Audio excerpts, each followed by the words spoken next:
台湾话艺术水阁好，国情解说两句啊，互你做参考。解说，解文说义，讲上纲说上纲，上纲定。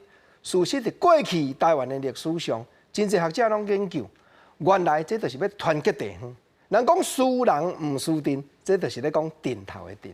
安尼一庄头，咱都要顾家己的庄头，毋则讲这少年兄，咱都要出来练上纲，甲身体练好。啊，讲到军头，国正要来讲几句啊，台湾的内底，甲练军头有牵连的话语。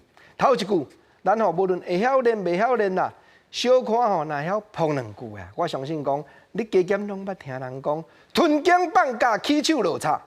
即句吞剑放假到底汉字要安怎写？国正研究足久，原来正确写法就是吞剑剑架头的剑，放假就是剑架头的架，就是讲练军头的人。你的肩胛头，这普通较少用到。侬嘛拳头母咧精，哪有通用到肩胛头？毋过真正咧练，你练肩胛头，安怎会练？练到吞肩，就是讲软势，你会当耐落去。啊，放假就是讲，你练肩胛头，就会当使出来。肩胛头若练得好，免惊讲拳头，免惊讲手抖手巧练袂好。毋则即句讲叫做吞肩放假。啊，事实练拳头的人，伊有一种勇气，所以练武毋是歹哦。你只要莫去欺负人。会当有淡薄仔运动的精神，这真正对家己，甚至讲厝人的人，这拢是好代志。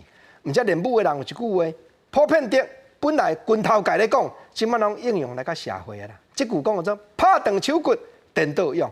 练拳头的人毋通惊受伤，因为未练拳，咱就要先学药，会晓讲用药安怎来服，安怎来救。咱拍断手骨，毋免烦恼。有一日咱会电倒用。啊，事实。虽然讲拳头练得好，会当保护家己，甚至讲保护厝人的人。毋过，游玩练拳头的人，伊注重讲真正爱顾欠，毋则佫一句俗语话，讲拳头要好在本岛，拳头要会在当地。拳头若要练得好，咱在咱台湾岛毋免出外去问。拳头若要会，我出外人来到遮，我嘛是对你讲拳头要会在当地，在贵宝地，我毋敢占悬啦，毋通讲我拳头外咬啦。甚至连我后一句话，讲拳头遮尔重啦，争袂过壁啦，咱做人都爱顾欠，因为酒杯轻轻哭，有时会哭过关啦。讲起来，这拢是练拳头，一句一句真心性，真有意思的俗语话。